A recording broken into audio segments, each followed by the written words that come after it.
Before we delve into the content for this week, let's review some of the things that we learned last week, and I'm hoping that this will clear up any murky areas, and perhaps hearing these concepts explained again and maybe slightly differently, that new insights will hit as we go through these. So the first one, explain what validity means. So please memorize this one. Validity really, at a most global level, is the accuracy of the conclusions that we're drawing about our study. And even more specifically, it's the accuracy of conclusions that we draw about the population based on what we're seeing in our sample. So, in other words, is what we're seeing in our sample representative or reflective of what's really going on in the population? And so that's the idea, again, of inferential statistics. We're making these inferences and we hope that they're accurate or truthful. So recall that there are 4 subtypes of validity. Remember, there's the stat conclusion, the internal, the construct, and the external. And what I would say is focus, and this is in your concepts to memorize sheet, focus on memorizing the stat conclusion one for sure, because that's going to be the most used in this class. The internal validity one is important. We'll probably use it less in this class, but it will come up. And then the external validity one is also important. The construct one's going to come up in our analysis of mediation later, how construct validity can impact inferences from for mediation, but that'll be later in the class. So for now, focus on the stat conclusion, internal and external. Second one, why do we run correlations? Well, this one's pretty easy, I would say. Association between 2 variables is kind of the most basic, simple analysis we can do, but it's really important because it's the foundation of everything we do in the social sciences. So, and just know, of course, that we can't infer causation from these correlations, but it is okay to surmise and theorize about causation. It's probably the best to run an experiment, if possible, to be able to strengthen the causal inferences, but we can never really conclude from just correlations and associations themselves.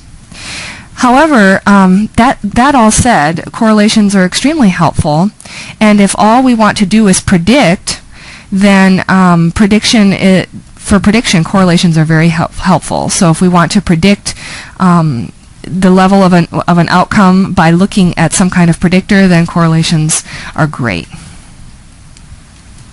All right, so the next one, what is the formula for R? Please know this and know what it is, not only mathematically but also conceptually, and understand what happens if we hold one of the terms constant. For example, the denominator, if we hold that constant and increase the numerator, what happens? If we do the same and decrease the numerator, what happens? So let's go through that. The formula for R, really at the most basic conceptual level, is it's an index of the proportion of covariance to total variance in your data set. And so remember, on the numerator we have the sum of the cross products, which is the association between 2 variables. And then in the denominator of the formula, we have the square root of the product of the sum of squares of x and y. And so that's an indicator of variance in x and y, total variability. So what we want for a strong R, a healthy final product, so to speak, is we want that numerator to be as large as possible. And so if we held the denominator constant and we increase that numerator, increase the sum of the cross products, we would expect the R to get stronger. Conversely, if we held the denominator constant and decreased the sum of the cross products on the numerator, we would expect the overall R to become weaker. And so think about those associations. There's a common theme in statistics, and it's either looking at the association, the variability attributed to the association between 2 variables, which we want to be really high, to total variance, or it will be to unexplained variance, which we'll get into with the F test. So there's this kind of common theme of proportionality. this common theme in stats of understanding, okay, we have the total variability in a variable, or two in this case, and we want to understand what proportion of that is attributable to something consistent that we can predict with. And so that's what we have with the R formulas. We have the association between X and Y that's consistent. Remember last week we were looking at consistency. Do these two variables either walk together in terms of when X increases, Y is also increasing with it across most of the cases? Or is it the case that there's a negative association, they're moving apart as X increases, Y decreases across most of the cases? But if we have half of the cases where there's a positive correlation and X and Y are moving together, and half of them X and Y are moving apart, then there's a zero correlation, and because it's inconsistent. And so we want that consistency pattern to be across most of our cases in our data set. And so that's what we mean by association. We mean this consistent relationship. And so the sum of the cross products is really a measure of that. It's a measure of is there a consistent association between these two things, whether it be positive or negative? And then, of course, the denominator is that total variability in X and Y.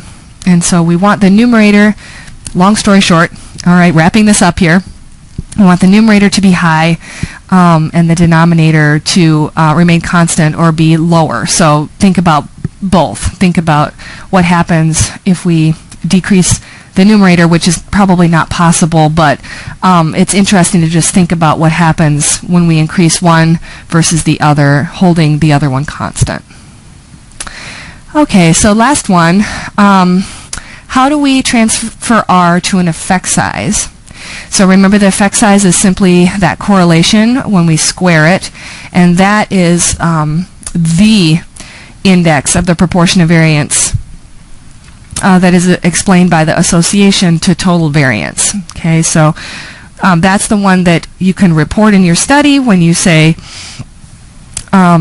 this intervention decreased stress by this amount, and you would say that the proportion of variance explained by this in this outcome of interest by my intervention was maybe 4% or something like that. So that's what R squared gives us, is that that index that is directly interpretable.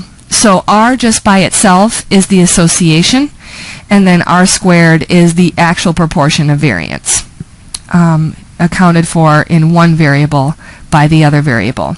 And R squared is just one type of effect size. It's very commonly used, so know that one for sure, and I will explain some other types of effect sizes coming up here in a few minutes.